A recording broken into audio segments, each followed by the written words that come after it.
você é pequeno empresário, se você é varejista e se o seu negócio tem a ver com a moda, com o mercado da moda, assista ao Café Corporativo de hoje.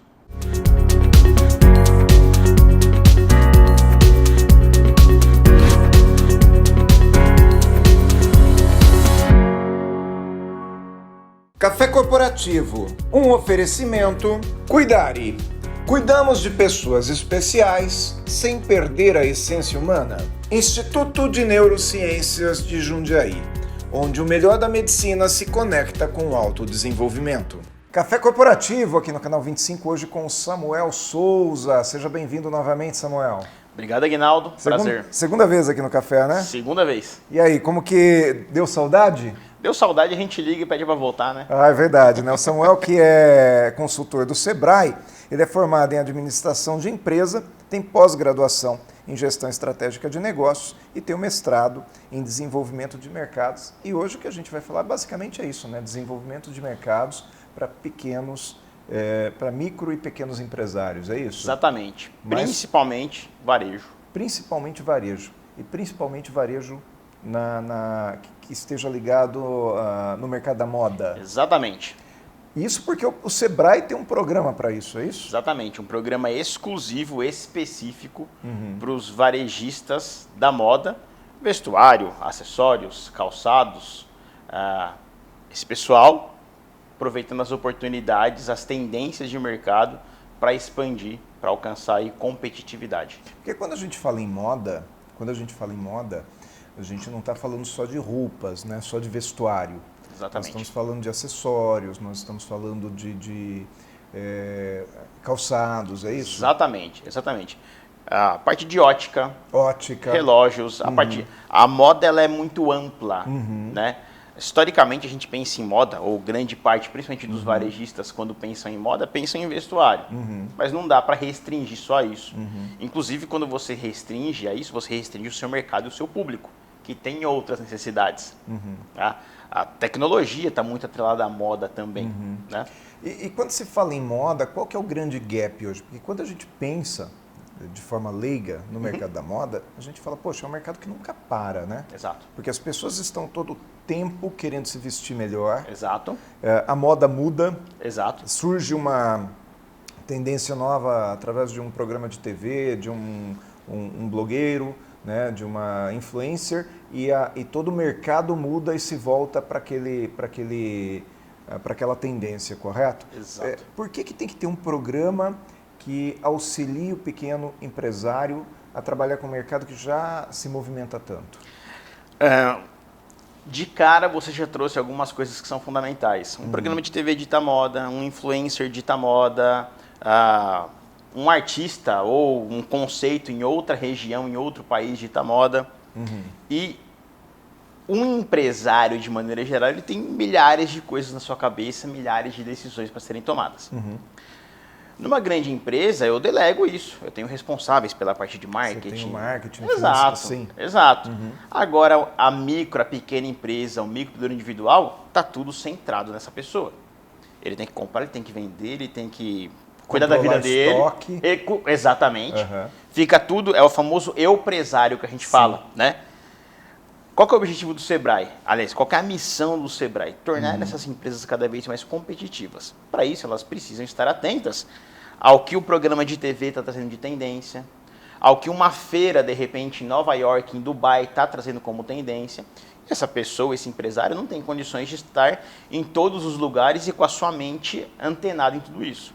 Então, o Sebrae prepara sempre, historicamente, né, conteúdos e projetos, e agora é específico esse para varejo de moda, para poder trazer as principais tendências de mercado e como o nosso cliente, o nosso empresária da micro e pequena empresa estar atento a isso de maneira consolidada, como se preparar, inclusive financeiramente para isso, com controles, como de repente entender se está pronto para um investimento, se tem condições de sustentar de repente a sua presença digital, absorver ou entrar no novo mercado.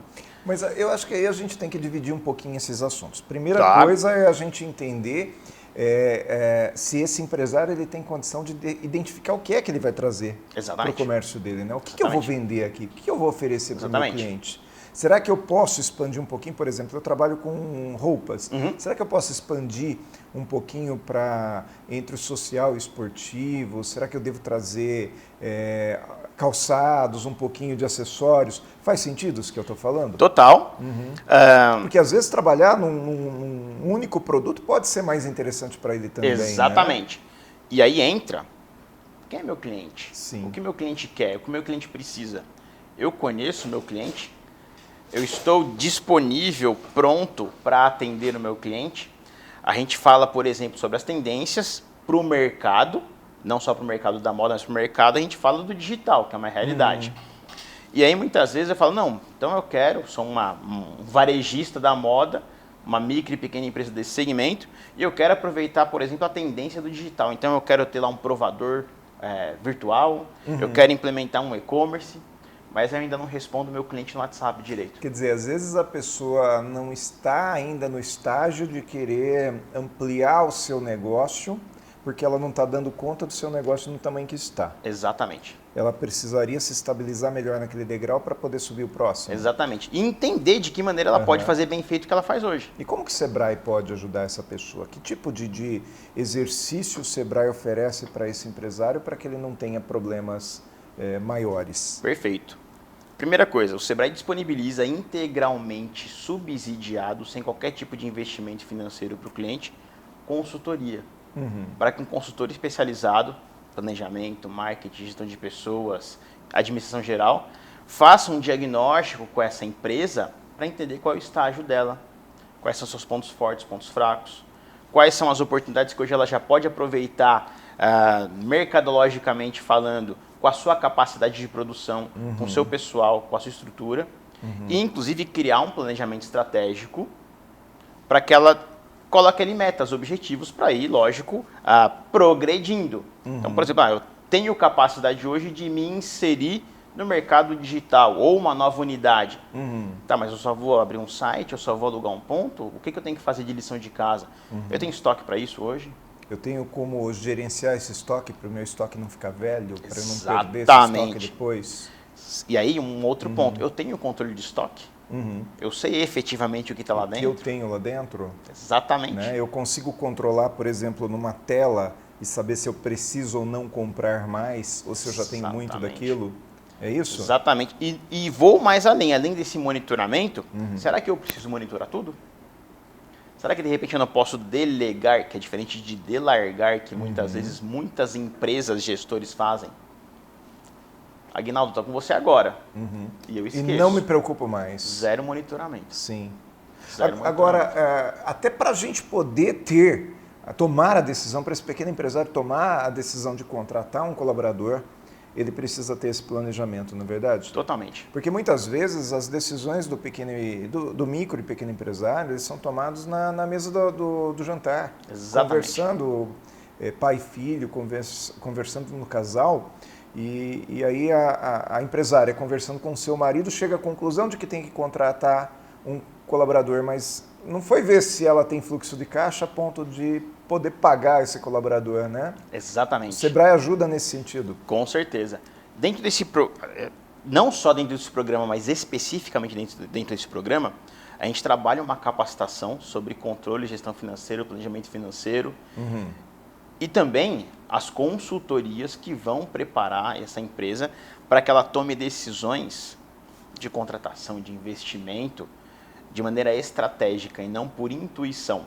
É lógico, a gente não pode anular e invalidar que para um empresário, para uma empresária, insights e intuições valem a pena. Até porque é ele que está lá dentro. Exatamente, ele que sente, ele conhece, mas não pode ser algo completamente intuitivo. Eu preciso ter controles, dados financeiros, mercadológicos, histórico de compra do meu cliente, sazonalidade, para tomar decisão. E eu imagino que o Sebrae deva monitorar esses números posteriormente e ter uma meta, né? Exatamente. Nós vamos falar sobre isso então agora no próximo bloco, tá? Perfeito. Então, nós vamos para o intervalinho, vamos conhecer aqui a Cuidare, ouvir o que o Edivaldo tem para nos trazer e na volta nós vamos falar a respeito dessas metas que o Sebrae tem também, para ajudar o pequeno e médio empresário. Perfeito. Até daqui a pouco.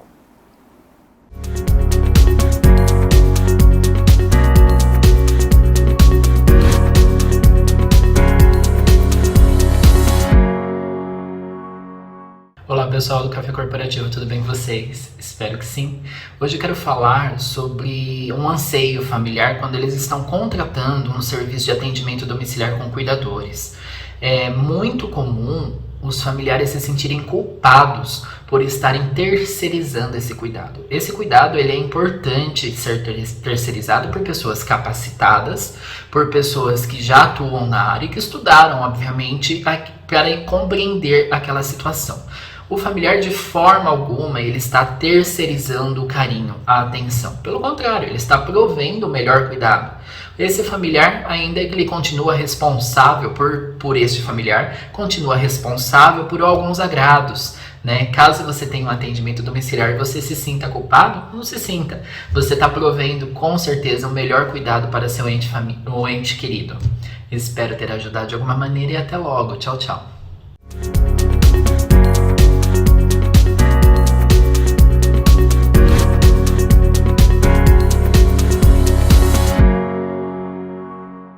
Segundo bloco do Café Corporativo, hoje falando a respeito de mercado, e um ponto que me chama a atenção aqui nessa primeira etapa da minha conversa com o Samuel é que muitas vezes o pequeno empresário ele não se baseia tanto em dados, né? E eu aprendi um negócio, trabalhando diretamente com a indústria, que existem duas maneiras da gente se monitorar. Uma delas é se monitorar através de fatos e outra através de dados. O que é se monitorar através de fatos? Quando você vê um fato, por exemplo, é fato que minha loja está mais cheia. É fato, mas eu não sei quanto. Então é necessário eu buscar dados. Então quando eu tenho dados, eu sei que minha loja está mais cheia e sei quanto mais cheia ela está e que me permite, né, Samuel, tomar decisões, correto? Exatamente. Faz sentido isso? É importante a gente ter dados além de ter os fatos? Totalmente.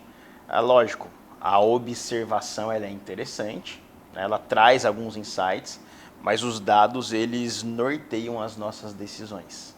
E através desses dados eu consigo tomar melhores decisões, eu consigo, por exemplo, definir se é hora de investir numa loja maior, numa fachada mais bonita, faz sentido? Exatamente. Através dos dados, e aí o que seriam dados, por exemplo, para esse empresário, para essa empresária? Quantos novos clientes, novos cadastros, volume de vendas, aumento do ticket médio. Que perfil de cliente? Exatamente. E isso é muito interessante, porque muitas vezes eu tenho um varejo super tradicional que está 20 anos no mercado, 30 anos no mercado. Quantas gerações já não estão distintas passando por ali, com comportamentos diferentes, com estilos de vida diferentes. E muitas vezes eu vou precisar adaptar, inclusive, meu layout de loja, a minha comunicação para poder atingir esse novo público. Sem dados, dificilmente a gente gerencia. Aí eu vou, como se diz no popular, eu vou pelo cheiro só, né? Exatamente. Eu acho interessante isso que você está falando, eu acho fantástico. Eu gosto muito desse assunto porque a gente percebe que em muitos casos nós temos um comércio tradicional. Sim. E a gente fala, poxa, meu avô trabalhava assim, meu pai trabalhava assim, eu vou trabalhar assim também, né? Só que aquele cara que seu avô atendia, morreu. Exatamente. Né? Hoje você está atendendo o neto dele, Exatamente. que tem outros hábitos. Exatamente. Como é que eu sei quando está na hora de mudar?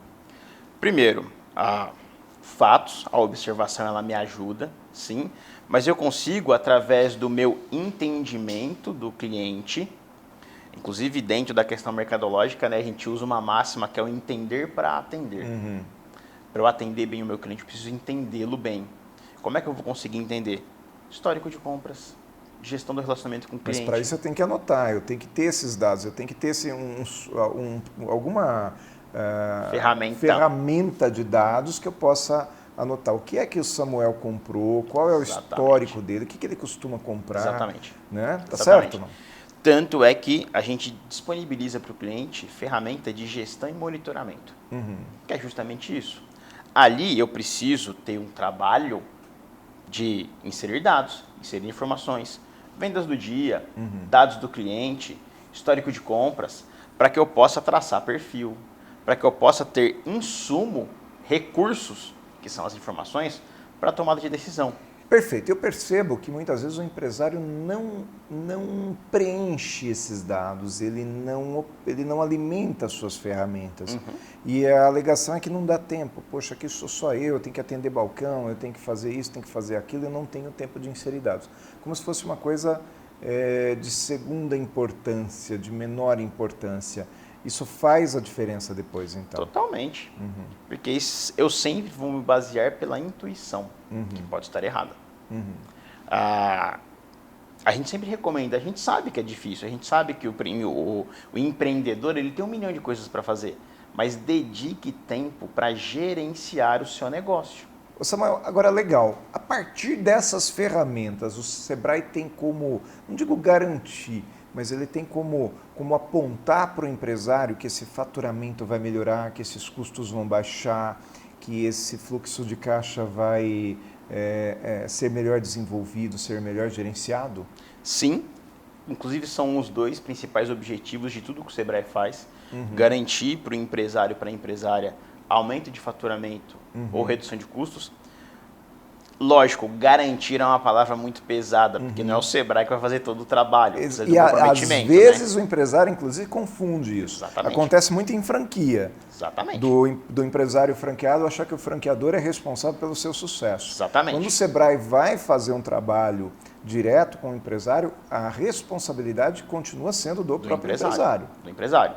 Nós vamos mostrar caminhos, ferramentas e soluções que, quando aplicadas dentro da realidade daquela empresa, por isso, inclusive, que eles têm consultorias, por isso que eles têm o nosso acompanhamento, para identificar como aplicar gestão, monitoramento, novas oportunidades e, através disso, buscar o aumento do faturamento, buscar a redução de custos. Mas o Sebrae tem as metas, então. Exatamente. Ele busca, enfim, eu imagino que o Sebrae, de uma maneira geral, ele é premiado não importa que maneira, por metas atingidas, exatamente, correto? Exatamente. Dentre elas, principalmente, garantir, propiciar para os nossos clientes o aumento de faturamento e redução de custos. Tá. Esse aumento de faturamento, essa redução de custos, esse aumento de vendas, tem a ver também com a percepção do empresário de como está o seu negócio. O empresário ele vai se tornando mais corajoso à medida de que ele tem esse apoio do Sebrae? Sem dúvida, porque primeiro ele começa a ter muito mais controle e conhecimento do negócio dele. E aí, dentro de gestão, tem um negócio, aliás, dentro da nossa vida tem um negócio que é correr risco. Acordou, está correndo risco. Aliás, o empresário ele tem que ter um mínimo de disposição para correr riscos, né? Senão não dá para ser empresário. Instabilidade, sazonalidade, incerteza, ponto. Só que fica muito menos difícil, muito mais fácil correr riscos quando eu os calculo. Correr riscos calculados. A diferença entre risco e perigo, né? Correr perigo Totalmente. é eu Totalmente. andar na contramão. Totalmente. Risco é dirigir na rua, já tem um risco. Exatamente. Quando eu entro na contramão, quando eu não uso o cinto de segurança, eu estou correndo perigo. Exatamente. E aí, quando eu estou no trânsito, mas eu tenho monitoramento da minha velocidade, eu identifico os pontos de atenção no meio da rodovia e eu crio estratégia para poder desviar dele na velocidade certa, sabendo onde está o radar, eu estou correndo risco calculado. Eu estou mitigando os riscos de ser atingido por algo que eu não controlo. Samuel, e o mercado digital? Porque tem muito empresário que ele fala assim, poxa, está todo mundo comprando hoje pela internet. A minha loja está mais vazia, de novo falando em fatos, né? Fato Sim. que ela está mais vazia e eu vou começar a vender também pela internet. Vale a pena vender online? Vale a pena criar um e-commerce, entrar num marketplace? Vale, desde que eu realmente esteja pronto e disposto a ter uma empresa digital. O e-commerce, o marketing digital, aliás, o e-commerce está dentro do marketing digital, pensando num site de vendas, mas a gente não pode restringir ou pensar no marketing digital apenas como um site de vendas. Sim. Eu tenho minha presença digital dentro de redes sociais. E para que uma empresa deve estar nas redes sociais? Para fazer relacionamento com os clientes. Os clientes, nós usuários das redes sociais, mídias digitais, nós estamos ali para amigos, familiares, então nós queremos relacionamento. Quer dizer, não necessariamente eu preciso ter o complexo para eu vender digitalmente. Exatamente. Agora, se eu quero ter o complexo, eu tenho que pelo menos dar conta do simples, né? Exatamente. Eu lembro que em vendas a gente falava muito isso, né? Porque se você quer andar de moto, aprende primeiro a andar de bicicleta. Faz sentido? Total. Tudo que eu disse não é para anular, óbvio, um site. Faça, né? Exato. Mas eu preciso saber que eu preciso gerenciar. E outra, na loja física, eu abro às 9 e fecho às 19. Das 19 horas às 9 do dia seguinte, o cliente não vai bater na porta. No e-commerce ele vai. E na questão logística também eu tenho que ter condição de entregar aquilo. Totalmente. E monitoramento do seu cliente, até para ele poder perceber o seu valor sobre o cuidado com ele, lógico, geralmente os sistemas logísticos, as próprias transportadoras emitem notificações. Mas aí você tem uma oportunidade absurda de criar um diferencial para o seu cliente, de você ou a sua equipe de vendas e, humanamente falando, monitorando ele. A mercadoria saiu, já não está mais conosco, está com o transportador. E outra coisa, né? Eu tenho que saber devolver, né? Por exemplo, se der um problema, eu tenho que dar a possibilidade de troca. Exatamente. A logística reversa tem que acontecer. Exatamente. Primeiro que muitas coisas em relação a isso, o próprio Código de Defesa do Consumidor garante ao consumidor. E eu preciso, da mesma forma como eu quero vender, problemas acontecem, insatisfações, problemas com o produto, a mesma atenção que eu dou para o cliente no processo de venda, eu tenho que fazer muitas vezes, quando acontecem esse tipo de situações, para essa logística reversa. É aquela coisa, né, Samuel? Atendimento na loja física é ali, o vendedor. O sujeito sai de lá com o seu produto e vai embora para casa. Ele vai lembrar do vendedor. Quando ele compra pela internet, ele vai lembrar da entrega, ele vai lembrar do pacote, da embalagem, de como ele abriu, se o negócio chegou inteiro, na verdade, se chegou no dia. Exatamente. Então o atendimento permanece, correto? Exatamente. E até uma dica, já que estamos falando para os nossos clientes, principalmente do Sebrae e demais empresários, muitas vezes dentro do digital, o único ponto de contato, como você bem disse, é a entrega da mercadoria. Surpreende o seu cliente nessa hora. Manda uma coisinha a mais, né? Manda uma carta escrita à mão agradecendo pela compra. Faz toda a diferença. Todo o processo foi digital, eu não tive qualquer interação humana. Ali é uma coisa física, tangível, que o cliente olha e fala, ninguém nunca fez. Muito bom, Samuel. Vamos ver o comercial do Instituto de Neurociências de Jundiaí. A gente volta daqui a pouco com mais cafeína junto com Samuel Souza. Até daqui a pouco.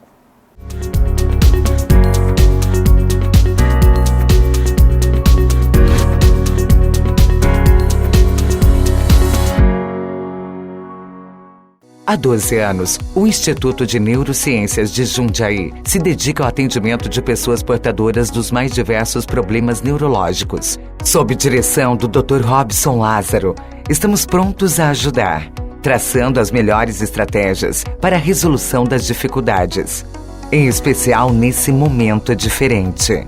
Se você vivencia alguma situação como essa, entre em contato conosco e agende a sua consulta. Fone 11 9 10 18 5744. Instituto de Neurociências de Jundiaí, onde o melhor da medicina se conecta com o autodesenvolvimento.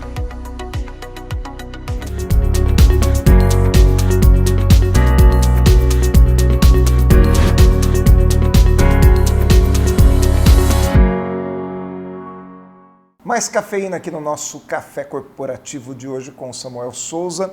Samuel, como é que faz para o nosso pequeno empresário procurar pelo Sebrae? A pessoa assistiu essa entrevista, ficou interessado, quero conversar com ele, como é que faz? Perfeito. Primeira coisa, a gente criou uma hot page exclusiva, inclusive para essa ação. Qualquer pessoa pode acessar, que é bit.ly, bit.ly/inscrição projeto varejo Sebrae. Vai entrar lá, vai ter todas as informações. Quem estiver em Jundiaí, nossa sede, né, nossa regional fica aqui na Vigário JJ Rodrigues, 786. Nós estamos em 33 escritórios regionais pelo estado. Sim. E praticamente todos os municípios com um posto do Sebrae. E também 4523-4470. Liga pra gente, a gente orienta aí sobre a sua regional. Muito bom. Samuel, muito obrigado por ter vindo ao Café Corporativo. Quero mandar um abraço aqui também para o meu amigo Nilcio, gerente do Sebrae de Campinas, que é teu amigo também. Exatamente, né? Foi meu chefe. Foi seu chefe? Foi meu chefe. Grande Nilcio. Silvio Glauco, também meu amigo do Sebrae. Pessoal do Sebrae aqui de Jundiaí. Um abraço a todos vocês, porque realmente eu trabalho muito hoje com referências do Sebrae. Eu sou empreteco, não sei se você sabe. Sim. Né? Tem muitas referências do Sebrae e gosto muito do trabalho de vocês. Parabéns, tá? Perfeito, muito obrigado. Muito bom. Se você que está em casa perdeu alguma coisa do programa de hoje e quer recapitular alguma coisinha, basta procurar no YouTube por Café Corporativo e rever o programa de hoje ou todos os outros 230 programas anteriores. Lá tem um acervo que com certeza pode ser uma universidade em sua tela.